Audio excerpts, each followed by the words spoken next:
Namaste, friends. If you have spent even 5 minutes on the spiritual YouTube, you will know it's wild out there.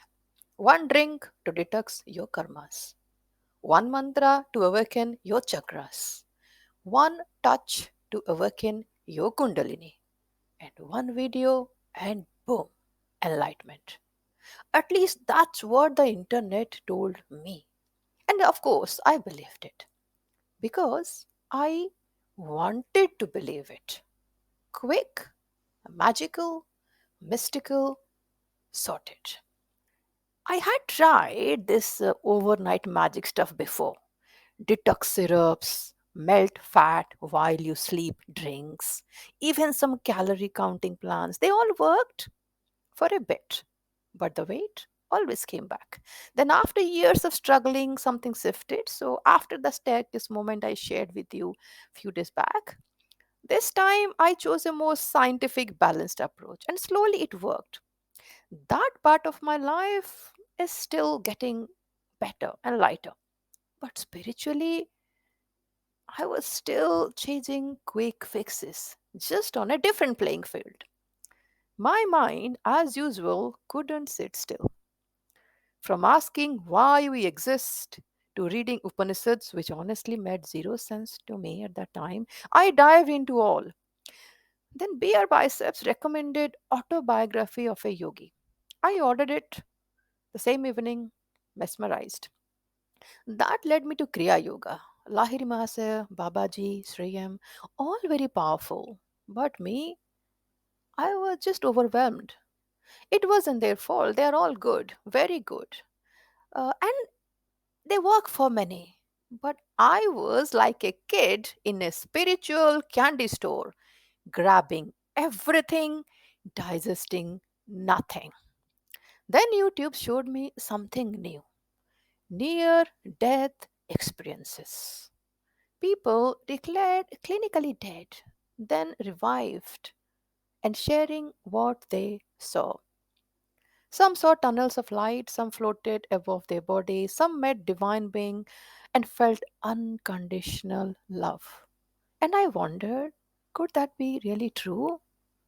Could the supreme energy we call God actually love someone unconditionally? It wasn't a question I could answer, but it stayed with me. I devoured Life After Life by Dr. Moody, Proof of Heaven by Dr. Evan Alexander, and then I couldn't stop. I spiraled deeper. Conversations with God, past life regressions, astral travel, akashic records, all of it. Some of it was beautiful, some just confusing. One moment I was in awe, next moment I was suspicious. Is that wisdom or just algorithmic friendly fiction? I still don't know.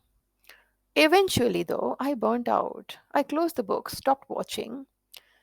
But the question came back, could that, the universe, the divine, really loves me as I am? Not for what I did or believed or achieved, but simply because I exist. I couldn't even imagine that. Just the thought of it. Unconditional love that overwhelmed me. Imagining it sent a quiet shiver through my body, like something ancient forgotten has stirred awake. I didn't know why. In the middle of all the spiritual overwhelm, one thing quietly stayed with me: truthfulness. In speech, yes, speaking, I was honest, even when it got me in trouble sometimes. But my thoughts, they were a different story. Still, I kept trying. Why? I'm not sure. Something nudged me to keep at it. Um, Later, I would realize truth is something my guru, Om Swamiji, values deeply. So I decided to step up. Let's try Patanjali's Yoga Sutra. Yamas and Niyamas. Within a few days, I had great expectations. Who knows? I might become the female Patanjali by next week. Reality had other plans. And let me say this, what I thought was it right or wrong, what I could or couldn't be counted yama or niyama, it was just my interpretation. I really don't know, but it's purely my own interpretation. Till today, I'm not entirely sure. But I tried anyway and laughed through the mess.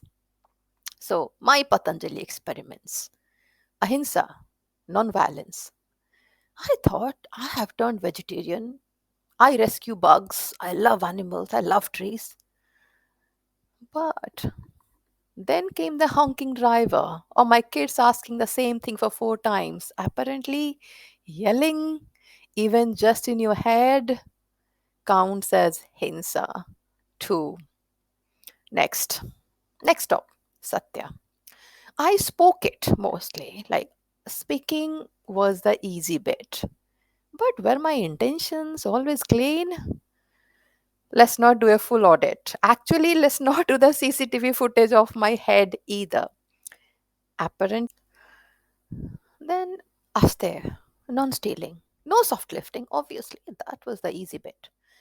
But working at a 70% capacity and calling it 100% in office, that counts too. Corporate level dishonesty is still dishonesty. Even if most of us do it, it does count. I thought so. So, which was hard. Brahmacharya, moderation and restraint. I told myself I'll wake up early, chant, meditate. By day 3, I was negotiating with my alarm clock. Discipline, I admired it from a distance. Aparigraha, non-possessiveness. I gave away half my clothes, books, even gadgets. Whatever I could empty, I emptied myself left, right, and center. But let someone comment on my belief, my religious beliefs, my political beliefs, and suddenly I was very, very attached. That was just the yamas. I was already tired.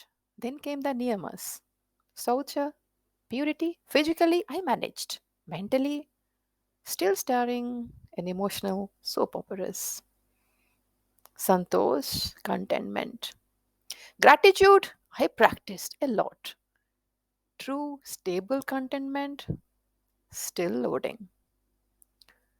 Tapas, discipline. I tried, I rebooted, I delayed, I rebooted again. You get the pattern. Swadhyay, then self study. Finally, something I could do. Reading, reflecting, journaling, and overthinking. A plus. A star. Iswar Pranidhan, surrender. I said, they will be done. Then immediately try to manage the outcomes.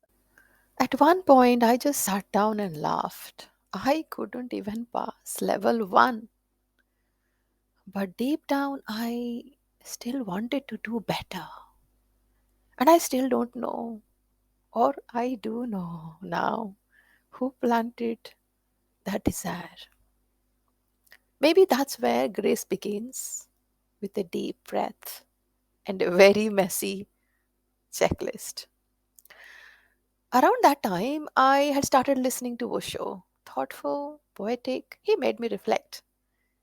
And then, quietly, without any big moment, Om Swamiji's voice began to enter my world. One video, one story, then another and another. And slowly, he began to take over everything else. But that, dear friends, is a story for the next episode. Be kind, be real. And shortcuts, do they really exist? Namaste.